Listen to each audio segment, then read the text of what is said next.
Welcome to question 4 of the 2019 Mathematical Methods Exam 1 for the Northern Hemisphere. In this video we will be looking at the solution for this question. A reminder that this video is in no way endorsed by VCAR. So for question 4 we consider a function g with a rule g of x equals log e of x subtract 3 plus 2.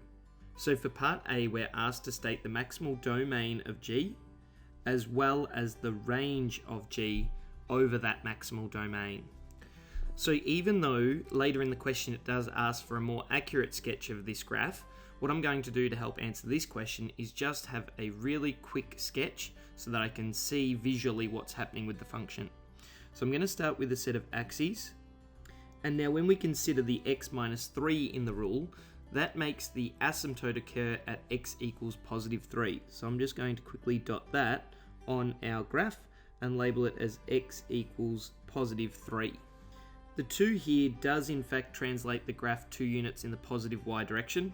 However, the way that the log shape behaves, it's not going to be very noticeable without finding some key points on the graph. So all I'm really going to do now is sketch a log graph that is in the positive direction because there's no reflections, and I know that that's where the graph will exist. So now when we go and consider our domain, we can see quite quickly from the graph that that goes from 3 with a round bracket because there's an asymptote there, so the graph never quite gets to 3, and it goes off to infinity. So that would be the domain for this question. We were also asked for the range, however, so we need to make sure we consider that. And for this graph it goes from negative infinity to positive infinity. So I can write that in interval notation as negative infinity to positive infinity, and that would be the range that we needed to state for this question. Alternatively, the range could have been stated as just capital R, which represents all real numbers. So that would have been another answer you could give that was also correct for this question. So from the examiner's report, which really just gives the answers, we can see the domain is x is greater than 3 or 3 to infinity, which is what we wrote, and the range is all real numbers, or we could have written negative infinity to infinity. For part B of this question, it's a two-part question, and the first thing we want to do is find the equation of the tangent to the graph of g at the point 4,2. So if we want to find the equation of a tangent line, we first need to know what the gradient of the tangent line will be at that point. And to do that, we need to use differentiation. So we first of all want to find what g dashed of x is going to equal, and because it's log e of x subtract 3 plus 2, we can look up our rules for differentiation, and we know that log e of x subtract 3 will differentiate to give 1 divided by x subtract 3, and this constant plus 2 at the end, when we differentiate that will become 0. So we've now got the derivative, and what we want to do to get the equation of a tangent line when x is 4, so that's the most important thing at this point in time, we need to simply take our derivative, g dashed, and evaluate that at 4. So g dashed of 4 is going to equal 1 divided by 4 subtract 3.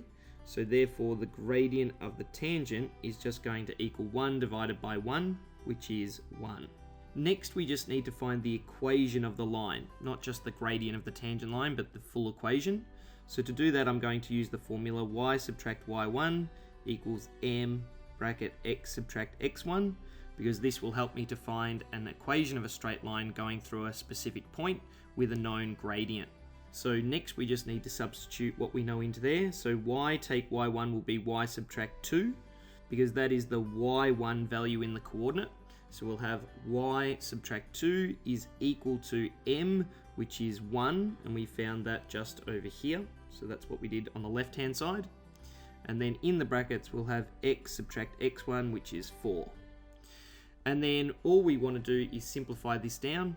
So we just add the 2 over, and we will end up with an equation y equals 1x, so that's just x, and then we'd have minus 4 plus 2, which is going to be minus 2. So that is the equation of the tangent line at the point 4, 2. For part 2 of part B, we want to sketch the graph of the function g, labeling any asymptote with its equation, and we also need to draw the tangent to the graph of g at the point 4,2, which is what we actually calculated in part 1 of part B. So if I just go and rewrite, we have the equation of that tangent line to the graph of g at 4, 2. It had a rule y equals x subtract 2. So that means if I just plot a few points on that, we know that it would go through y equals -2. So I'd have a coordinate here of 0, -2. And because the gradient is 1, I know that the x-intercept will be at 2, 0. So I can put that point there as well. And then we also know it's a tangent to the graph of g at 4, 2. So we also know at 4, 2, that's where the line will pass through. And then we just need to draw a straight line through those 3 points. And the coordinate of that final point was 4, 2, just so we have that there. Now the reason why I drew the tangent line first was because it's going to help us with the shape of this graph. The other thing that's going to be a big help in sketching this graph is to have the asymptote drawn on first. So we'd already discussed that the x subtract 3 here resulted in a asymptote at x equals +3. So I'm just going to carefully draw that on, and we've got a grid so we can be quite accurate here. So we just need a straight, preferably ruled dotted line here with a rule that we know is x equals 3. Next, we just want to sketch our log function.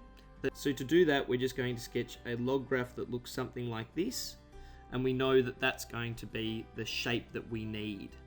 Now, reading the question really carefully, it doesn't actually require us to find and label the x-intercept of the graph, but just for interest's sake, I'm going to take you through that.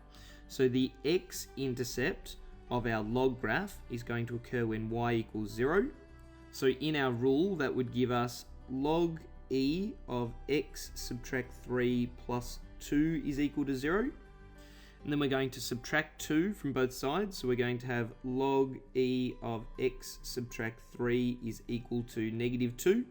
And then we need to take an equivalent exponential statement so that we can get the x subtract 3 by itself. So that means we're going to have x subtract 3 is equal to, and we actually take e and raise it to the power of -2. So it's going to be e to the power of -2. And therefore, our final answer for x is going to be +3, because we add that across, plus e to the power of -2. So this point, if we did need to label it, would have been x is 3 plus e to the power of -2, 0. And that's how we would have found it. Now, because it didn't ask for it, you just need to be really careful not to make a mistake and add something to the graph that you'll then be marked incorrectly for.